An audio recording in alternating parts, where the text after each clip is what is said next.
Neue EP mit tollen neuen Songs. Über die und vieles mehr wollen wir natürlich reden in dieser Stunde, und zwar mit Hozier. Great to have you. Welcome. Thank you so much. Thanks for having me. Great to speak to you. Where are you right now? How are you feeling? I am in Berlin right now. I got in last night. I'm feeling good. I feel it's been a few years since I've been in the city, so it's a really good feeling to be back. Have you had a great birthday? It's the same day like St. Patrick's Day, I guess, right? That's right. Yeah, that's right. I did. I had a really nice birthday. I was in New York City, and they celebrate St. Patrick's Day more than Ireland does. So yeah, we had fun. Everything covered in green and celebrated. Yeah, they dye the rivers, the drinks, everything green. By the way, talking about those birthday things, what was the best birthday present of your life?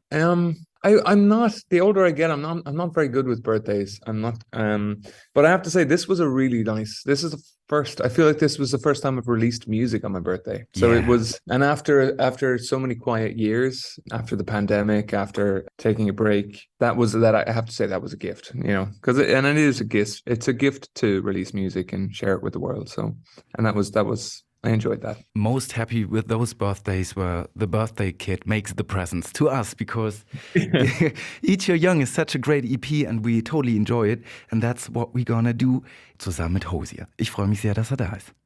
Hozier ist heute bei mir. Welcome again, because I think we were the first station in Germany to play your song, right? I think that's right. Well, thank you very much thank you for playing the music. I'm excited, but it's great to speak to you. Most stupid question first, talking about Take Me to Church. Did somebody already take you there? No, if I go in those doors, I burst into flames. So I try to, I try to avoid it. 10 years later, how you feel about that record today? Did things change? Did things get better, evolve? I think for me, I mean, my life has changed a great deal from that, but for what that song and that video in particular was about, I think sadly in a lot of places in the world that song is more applicable now than it was when it was released, which is a very sad thing to say, but it is sadly actual right now. Your last album, Wasteland Baby, was about the apocalypse and the end of the world. It came out in 2019, and a year later, the pandemic broke out. Was it just a coincidence, or did you really feel like something was about to happen, the way the world changed? I did feel like a crisis was coming. I can't say that I thought it was going to be a pandemic or a virus of any kind, but I think I did. There was a lot of anxiety for me in that album about a sort of a crisis to come. Yeah. But it was more socioeconomic and more like a political crisis I was worried about. But I can't say that I predicted the pandemic or anything like that. Such a pity, but let's keep it like there. He goes up in flames whenever he enters a church and he sees in the future sometimes. Yeah. That's mystical Hozier right here, ladies and gentlemen. So you were lucky enough to spend the pandemic on the countryside close to the sea, and you had finally some time for reading the classics. Did you enjoy the Divine Comedy by Dante? Did I enjoy it? I did enjoy it. Enjoy is such a strong word. Yeah. I know I did. No, I really did. I think I just, there's some certain books you feel guilty. There's certain things you feel guilty for having not read or having not attempted. Indeed. And that was one of them. But I'm always interested in poetry. I always found poetry easier to read on the road. It was something that's shorter form. I was kind of interested in older, like epic poetry and stuff. And it was through, there's a Irish poet called Seamus Heaney who had done many translations. I got into it, but I did, and started reading Inferno, those little things, and some of Ovid's Metamorphosis, and those little things sort of crept into the work a little bit. Of course, asking because parts of the new songs are inspired a bit by the 9 cycles of Dante's Inferno. Could you explain it a little to us? Yeah, it's a very loose and very playful nod to those nine circles. And it's more to do with the structure of the album. So it's just a fun way to structure the journey of the album as a descent into something, a walk through different things, different feelings, different circumstances, and then a walk out again and an emergence from that. And I just wanted to credit or name the experience, or sort of outline the experience of, let's say, the last few years. I feel like all of us had a bit of an interesting journey over the last 3 years, Yeah. going into the pandemic, experiencing that, the changes that come with that, and coming out the other side. With that, I wanted to sort of nod to that without making my pandemic album, or my lockdown album, as Yeah. it were. Because I felt a little bit like questioning church motives again, like we had on Take Me to Church. There is that. There's always that enjoyable. There's always that string, on the bow, for sure.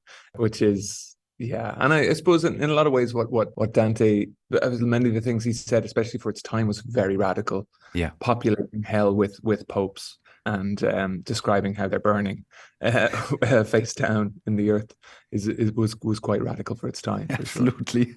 So getting back to the new songs, Eat Your Young is very critical of capitalism and what it has become in the last decades, making money by exploiting the poor, the children, even in times of war. Don't you get depressed or angry when you write lyrics about stuff like that?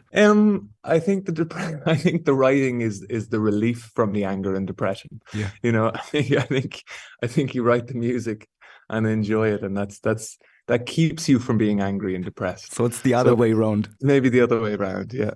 The song has a very rhythm and blues kind of feel to it, which I like a lot. It matches the topic. Do you think about certain role models in that genre when you make a song like that, or is it just what fits best and comes out naturally? Yeah, I think your role models, they sort of filter, they find their way into your voice before the making of the song. And it's not that I think about them in the making of it, but I listened to a huge amount of rhythm and blues growing up, and there's certain phrases, maybe in Eat Your Young, I think one role model or one artist, there's a blues artist called Skip James, who used to sing in these sort of haunting phrases that move from major to minor and have these chromatic movements. So you can always trace back those influences, but they're very unconscious, I think, at the time of making. They're very unconscious. Wir haben so viel gesprochen über Eat Your Young von Hozier. Hören wir natürlich jetzt bei Ego FM. Gleich geht's weiter. Hozier ist noch bei mir. Already heard Eat Your Young, the title of the new EP. By the way, how do they taste, the young? It depends if they're sautéed or if they're roasted or if they're, depends, always. But I think, yeah, they taste expensive. It would be the other joke I could have used. That might be a good answer. They're too expensive. So another random question, because we're in this week's topic. What do you like the most, cleaning, cooking, or washing? I mean, cooking. You're into cooking? I enjoy cooking, yeah. I'm far more so. We used to have that rule in my family that whoever cooked does not clean. So if you cook the dinner, somebody else has to do the washing up. So I think cooking is creation as well too. It's the making of something. Yeah, washing up and cleaning. Not really. Yeah, that's a chore. But you were already cooking before it became mainstream by the pandemic, right? A little bit, not, far more so in the pandemic. My mother was a cook for a time. She used to own a cafe before I was born, and so I was blessed to have a good cook in the family. I used to enjoy watching her and learn from that. Okay, what a pity, because this week is all about cleaning and washing stuff, which most of us don't enjoy that much. So do you have time to clean and wash yourself, or do you have somebody helping you out? I do. I try to do as much as possible when I'm on tour or I'm away. I do get help in, and I think if you're in a position that you can get help, any time that you can buy back for yourself to do other stuff, to look after administration or creation or whatever, it's always something well spent. Of course, all of us will appreciate. So it's very strange to imagine rock stars cleaning their apartment, and of course this gap between worlds is sometimes a little funny.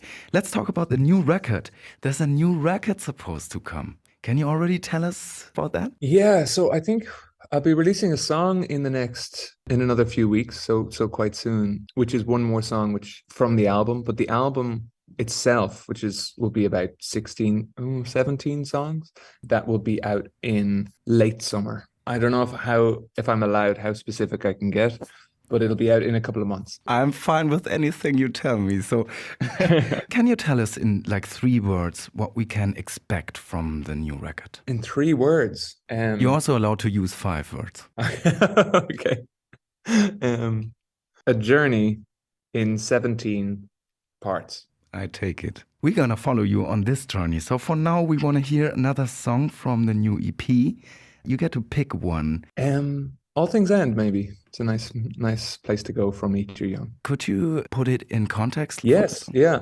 I suppose on the surface, it's kind of like a breakup song. I was trying to write something about facing into the end of something that can be difficult or bitter, or sorrowful or tragic, and just trying to face into it with acceptance and with a sense of grace and with a sense of courage, I suppose. Do you need such things in your life to be creative, to put something on the paper? I think for me, writing and releasing music, writing is not, but releasing music is always terrifying. It never is not dreadful. So there's always that moment where you fear the worst, and I think you need to keep some sort of diamond, absolute ideal that that okay, it's okay, and this is necessary, because it is necessary to release it if you want people to hear it. And it's the same with something ending, I suppose, and something coming to a close. That's a necessary part of everything. I hope this was feeling good for you today to have this interview with Ego FM again. Yeah, totally. Oh no, it is. It is. I'm past the fear stage. Yeah, 100%. Great Yeah. to hear. So Hozier, thank you so much. Please come by whenever you're in Munich. One last thing. Is there another life-changing prediction you could share with us right now, just to prepare? I wish I could say, you know what? I just got into bees recently, and during the pandemic, I started looking after some beehives.